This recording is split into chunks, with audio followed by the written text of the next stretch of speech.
and they're not gonna get out of that. Like, see, there's no way in hell I'm getting the fuck out of this shit. Hey my dudes, how's it hanging? It's your boy ZNF1 here.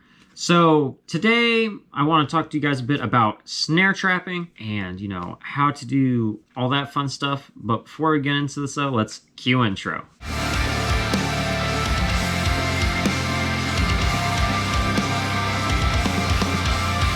Alright, so snare trapping. Traditionally, you're going to use a form of copper wiring, or that's what most people prefer at least. Most of the time in emergency situations, or vice versa, most people aren't really going to use wire because they don't have access to it.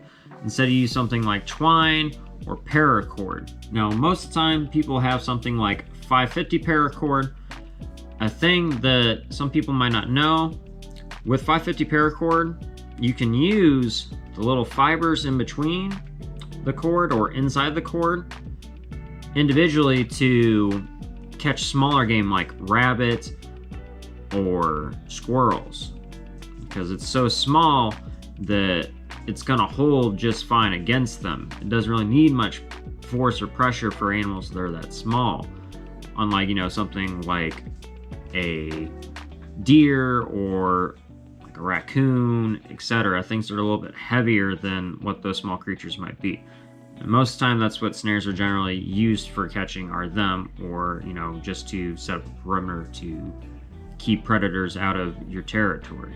Alright, so in order to make a snare, you take your paracord and make a loop, and then make a standard knot and bring that loop through the hole and cinch down. Make sure this loop is the size of the creature that you're trying to catch. If you're trying to snare them around the head, which you generally should, you want to make sure it's about the same neck size, or that it's going to be big enough to where their heads will fit through it. Because if you don't, they can get away and then you don't have no food. Alright, so once you have that loop, you know what you want to do is you want to double down on it. So you take it, hold it down, pinch it like so. And you take your cord, or tag end of the cord, feed it through, you know, one end, and bring it up and over, and then through the other loop. And whenever you set this on the ground, you know, or set it up, secure it in the loop size that you want, and get it ready.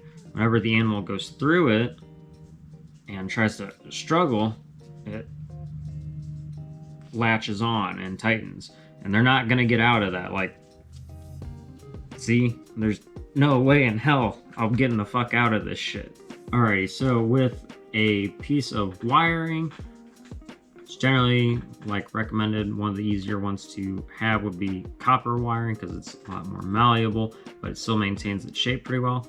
So in order to make a snare with that, what you do basically with it is you just have your little loop or make an eyelet with it, and you take your other end, tag end, and feed it through that, you know, and then when you got your little eyelet down, you can sit there and take the other tag end that you'd have under your loop, and you could just twist it around, because it's a lot easier to do it with those since they tend to retain their shape more. So you do that, makes it easier, and then, you know, it's easy as shit for them to snap down and get caught in that, because it's harder to see. And that's really the biggest reason why most people prefer to use wiring instead of something like paracord or a form of rope, twine, etc.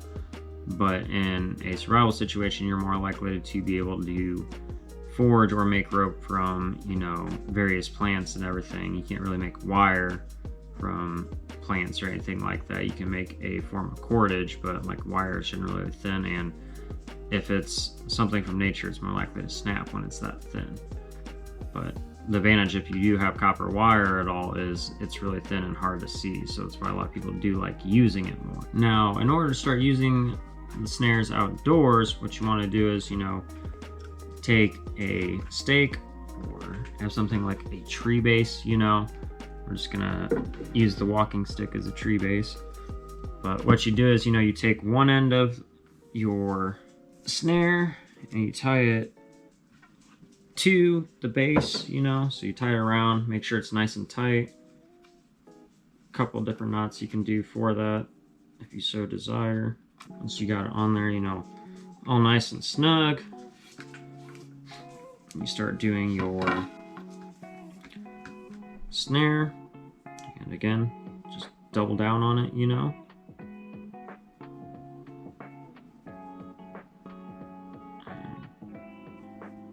Feed the other little tag in. Then once you know you got it all fastened and secured, what you want to do is take that snare end and get it set up in nature and make it look like it's part of the game trail that you found. So that way these animals will just go right on through the loop that you got, or the snare, and they'll just end up getting caught real easily. That's one of the best ways to do it, is just to catch them right by their head and their necks. Now if you want another easy way to secure some easier game like squirrel, squirrels are pretty lazy, so what you can do is make a squirrel pole, which basically you have a tree.